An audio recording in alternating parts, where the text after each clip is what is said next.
is. There is the burnt up valve.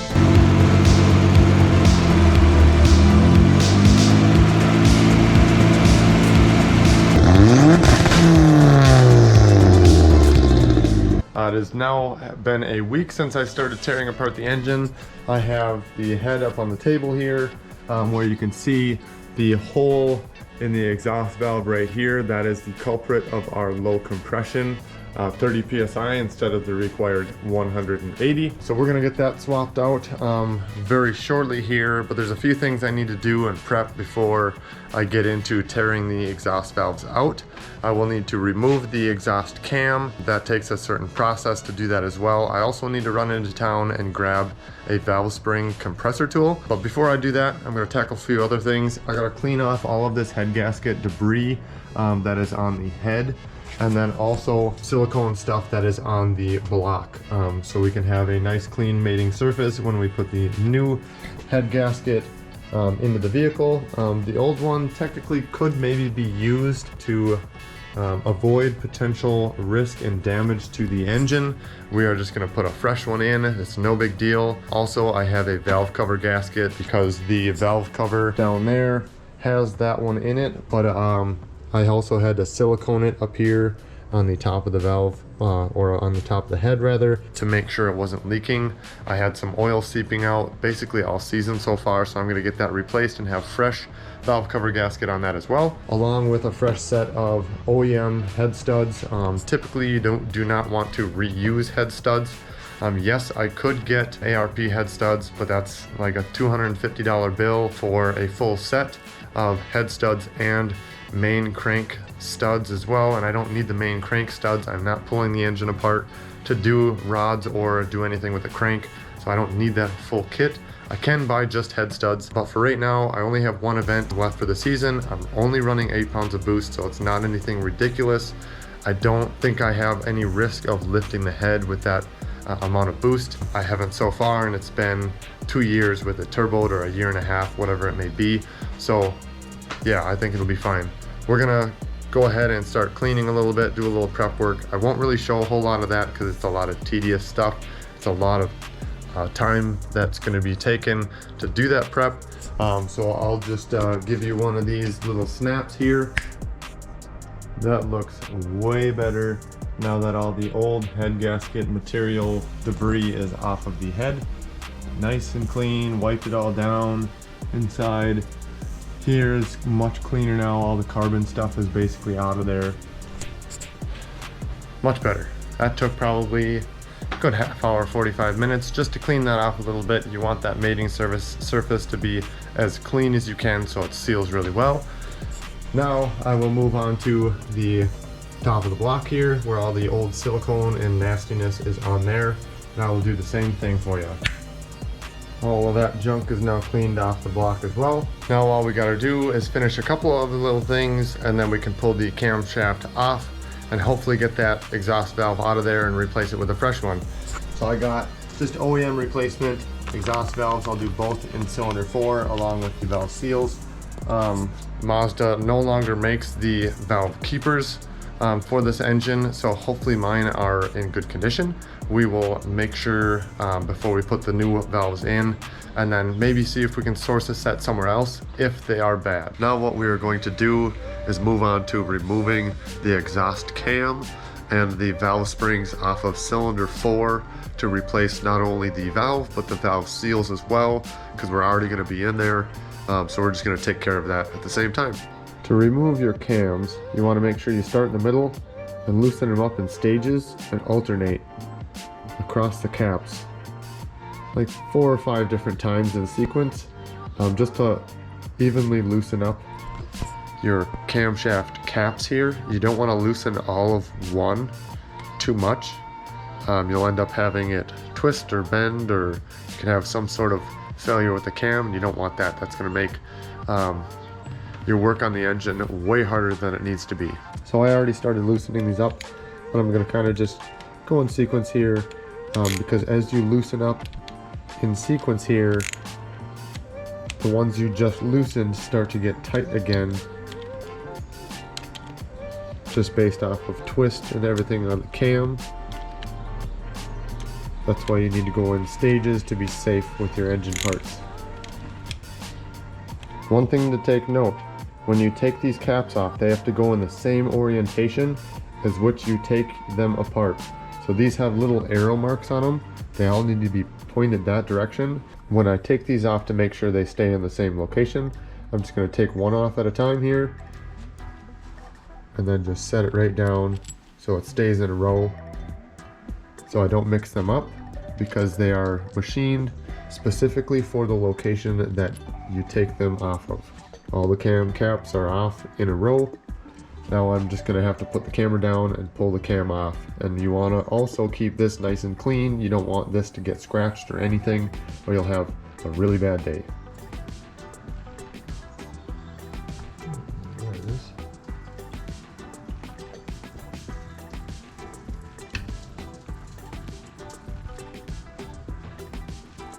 Just like that. Well, the cam seal is still in really decent condition. We're just gonna kind of clean it up, make sure all this ishy old oil is wiped clean, and we will reuse this cam seal. It's not ishy and hard. We will still be able to use this. All right, so I don't have a magnet or anything, so this might be a little interesting, but these caps or shims should come out fairly easy. I just don't want to scratch these either. So that's one. You want to put those in the same location as they can't come out as well. Fairly decent grip strength here with my fingers. It's just all oily, so it's very difficult to grip a smooth cylinder here. There you go. Here's the other one. Next step, or next item of business, is getting the spring retainer and the keepers out of each valve. This valve is the damaged one, so we're going to tackle that one first. I do not have an actual valve spring compressor tool specific to Miatas. They are a special style, and you need to make sure you do this properly. There is a different kind of way you can do this, and I'm going to try that today. Hopefully it'll work. I'm not sure. It's kind of a really tight barrel in here, but we're going to give it a shot and see if we can make this work. Basically what I'm going to do is I'm taking a 5/8 1/2-inch drive socket. I'm going to set it over top of this here, and I shouldn't hopefully have keepers fly off, because the socket's going to kind of keep that from flying apart. Then I can just kind of pick them out of there when I'm done. So just basically setting this on the valve spring retainer and giving it a little bit of a pop, and those keepers should pop right out of there.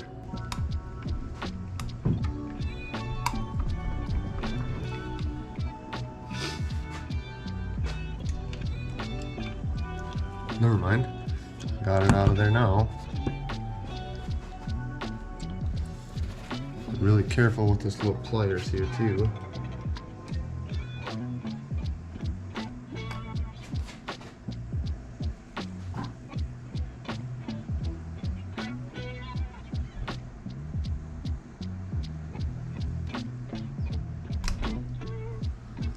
Here's the valve seal, which doesn't look in real bad condition either, but we are still going to replace it with an OEM Mazda valve seal. Should just be able to rotate this up. This valve should just drop out. Yeah, because there's no longer anything holding on to it. And there it is. There is the burnt up valve. It is actually in a worse condition than I thought, but I think it's been like that for a little while now. We'll do a quick side-by-side comparison.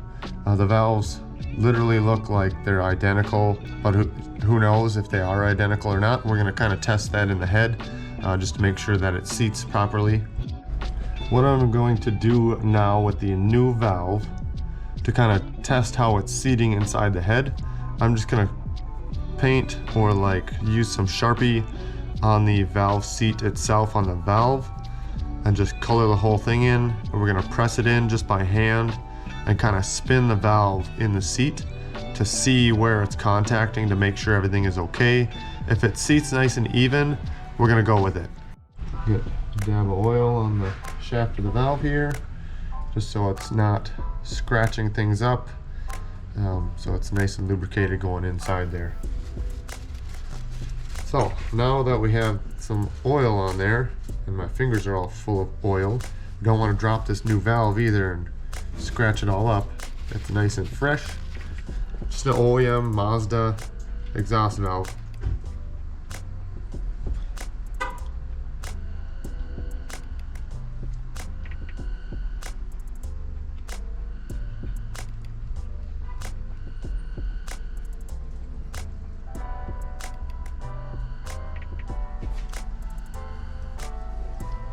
I think Sharpie is maybe not the best option.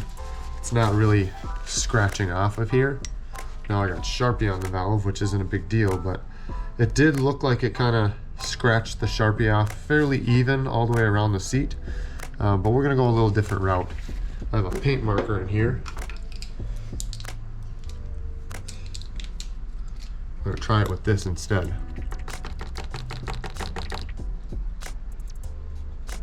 Maybe not. Let's go with the yellow one.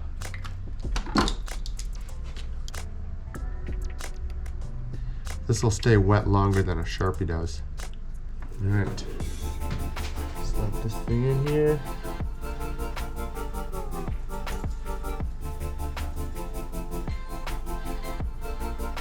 It looks like it seals in here really nice.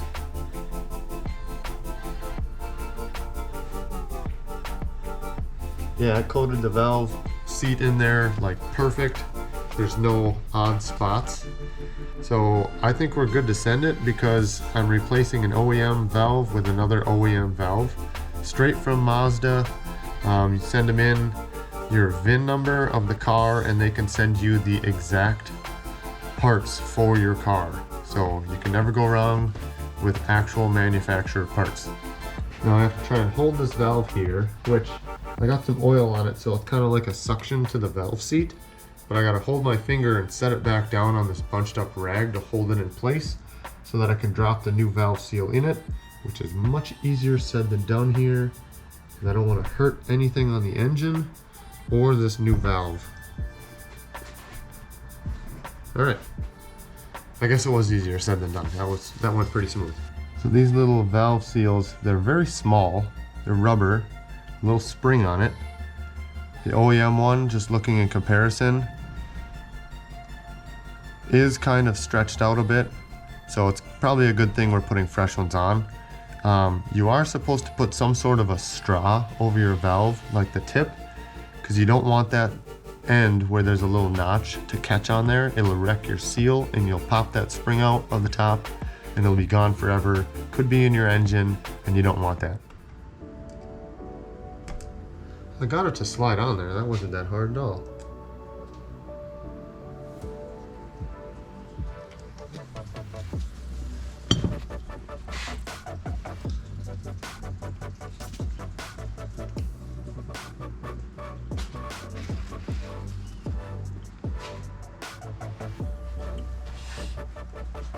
But it should click into place.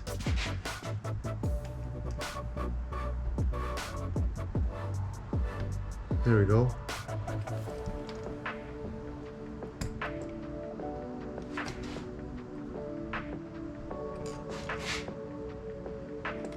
Got her to click onto the valve.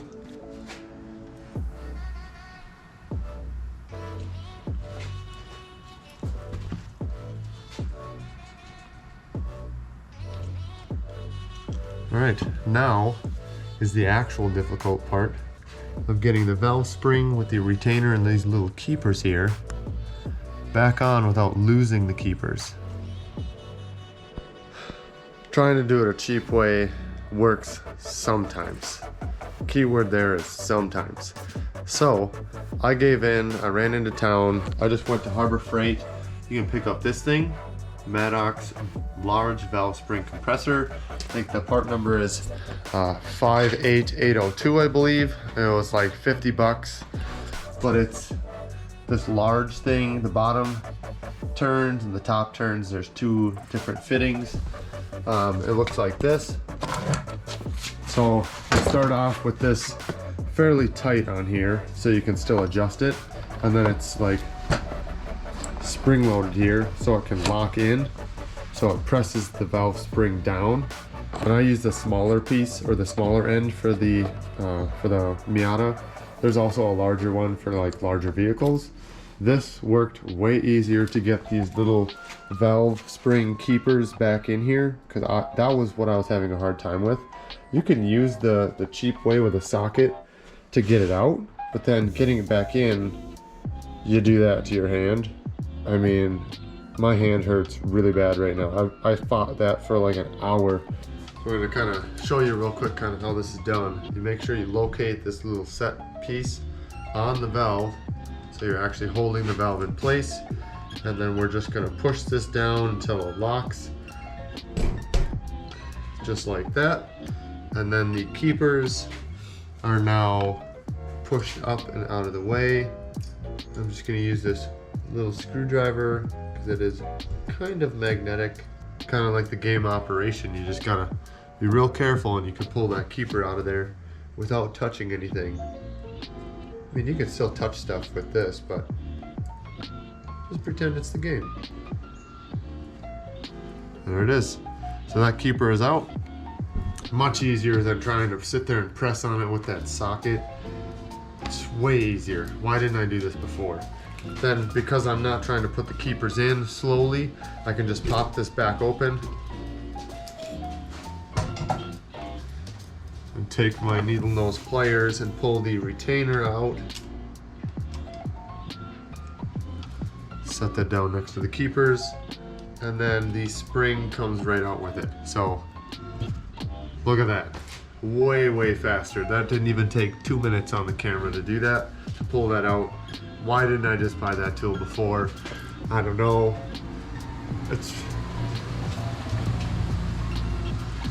Now we're gonna take the seal out.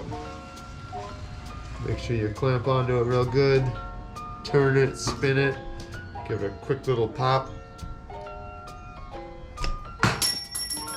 And the valve fell out because I don't have it on the table, which is fine, because this valve is not going to be used again.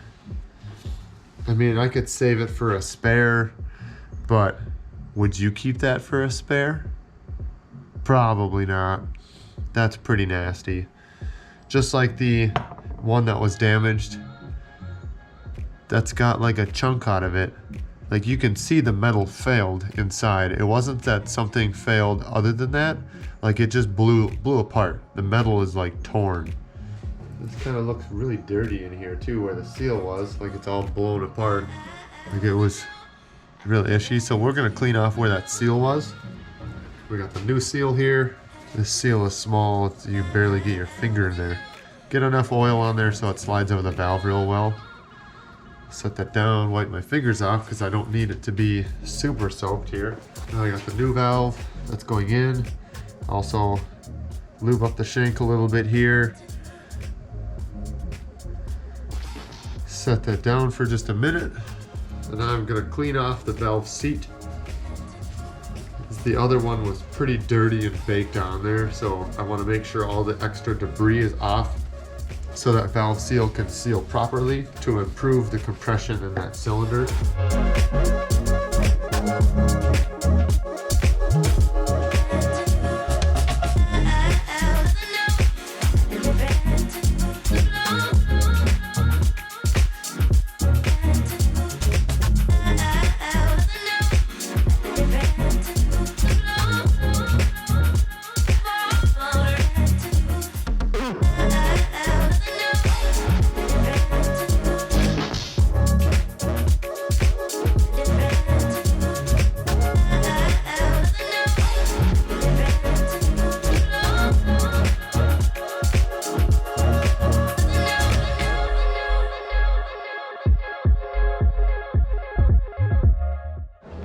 We'll take a quick look right here.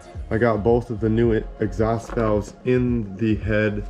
The other ones are dirty, but they are in much better condition than the old ones were. Like, that's obviously really bad. There's a chunk out of it, but the other one could probably be used, but it is pretty burnt as well. So I am really glad that I replaced both. Plus the valve seals up inside here. Maybe at some point, if I end up blowing the motor or something, I'll build the engine, I'll redo all of the valves, all of the seals, and put fresh valve springs in as well. But as of right now, we're just gonna put these two in, make it through the rest of the season, which is just this last event, and be good to go. So my bad. I kind of got a little ahead of myself. I started slapping the cam back in here. I'll give you a brief rundown of kind of how I did that. So basically took some fresh motor oil and just ran it over all the lifters underneath. And then I put some into the cam groove underneath, and then I put it on the cam caps as well, and then dropped the cam into place, located the pin where I had it up on the whiteboard, and then I kind of just hand snugged them down, and then I'm going to start in the middle and kind of rotated a spiral rotation around as I'm tightening it, and then finally torque them once I get to that point. We then torque down all the camshaft cap bolts in 2 steps. First step from 44 to 80 inch-pounds, and then the second step all the way up to 156 inch-pounds. So it's not very much. Don't over tighten these. It can cause bad wear, send metal into your engine, so just be careful. And we'll just kind of a little few drops of oil right on top of the cam lobes as well. Doesn't hurt nothing, and we're not starting the engine dry. Even though we didn't pull the other one out, the intake cam, we are still going to put some oil onto that one as well, just because it has been sitting open for a little over a week. So before just like finalizing the head gasket in here, you just got to make sure that the holes all line up. Depending which way you put it, some holes are plugged, some are not. So you just got to make sure you got it facing the right direction, which I had it in the wrong direction 3 times. You got to make sure all these water ports and everything, all the holes got to line up. Otherwise, if they don't line up, you could run into trouble. And already noticing here, there's a couple of water parts here that are plugged in this head gasket, which is kind of strange. So I'll look at the head too and make sure it matches up, but I don't know that they're supposed to be blocked. So I did confirm there are supposed to be some holes that are plugged, because you don't want all of the coolant rushing all over the place all the time. But yeah, we do have it in the correct location, the correct position. Everything should be good where it is here. And then we just have to carefully set the head back on top. Maybe. This is just as difficult.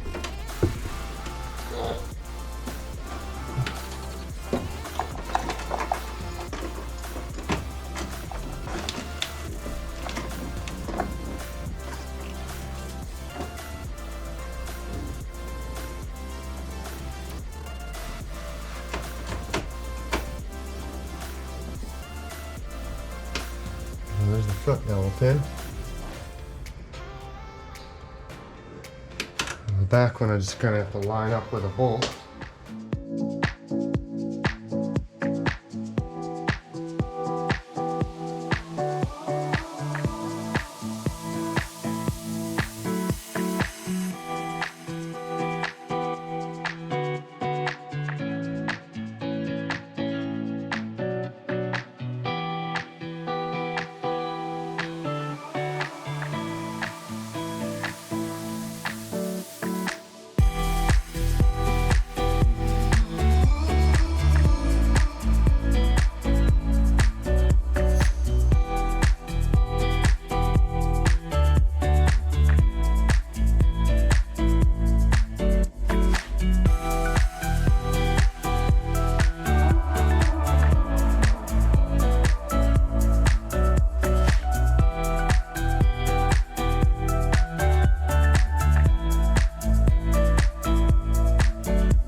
All right, now that we have the head reinstalled in the vehicle, we are going to tackle the timing portion on the front, but this needs two hands. It requires a lot of focus and a lot of energy to get this thing right in time. You don't want it to be out of time, otherwise you'll be fighting some problems later on and you'll end up having to take it apart and redo the timing anyways. So we're just gonna dive right into this, take care of it real quick, and I'll show you when that is done. And there you have it.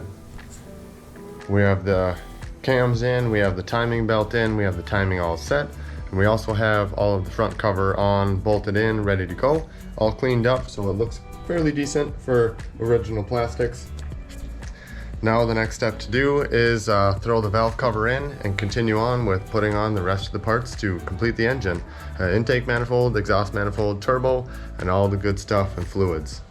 Next up, we're going to put the valve cover back on here.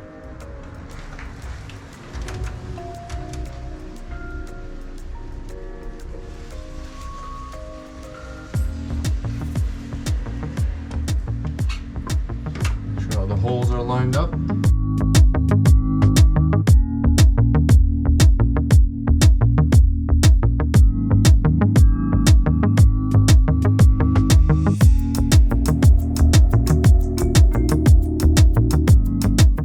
Got the valve cover on. Next up, we're gonna get the coil pack back on the back side of the head. We do have to wipe off a little bit of gunk on the back side, but a little bit of stuff coming out of the valve cover from previous events and such.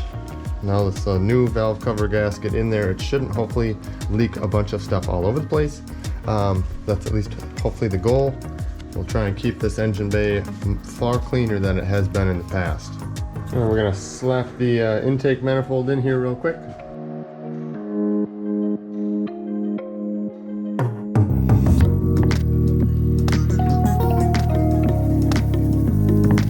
All right, so we got the intake manifold all set up. We got the wiring underneath, all of the harness stuff plugged in where it needs to underneath the intake manifold. Now we're gonna drop in the fuel rail real quick.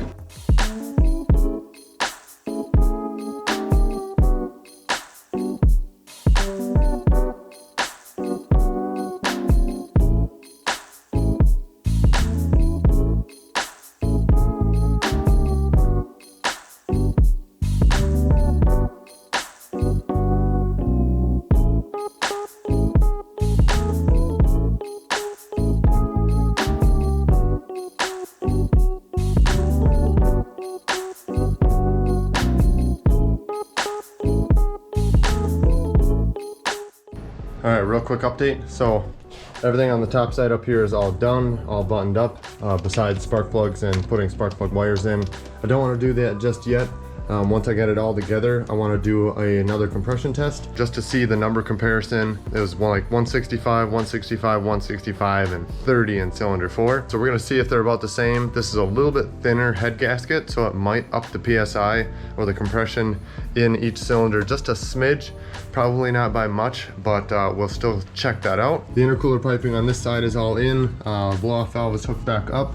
All the T-bolt clamps are tight up inside here. Now, that side is all finished. So let's move on to the hot side. This hot side is just a little bit easier to do. Basically, you just slap the manifold on and put your feed line in and then your return line down here. And that's about it. I mean, there's a little bit of trickiness with the intercooler piping up front in here, but other than that, this side should go pretty smooth. Maybe we'll start it tonight. Maybe we'll wait until tomorrow. I don't want to rush it and I don't want to forget to do anything. We'll do maybe a double check tomorrow. Make sure all the fluids are in it, oil, antifreeze, or coolant. Then we can maybe turn the key, check the timing, do all the good things that you should do when you first start something after rebuilding it, and that's where we're gonna go. Get this thing bolted on real quick and then probably go out for dinner.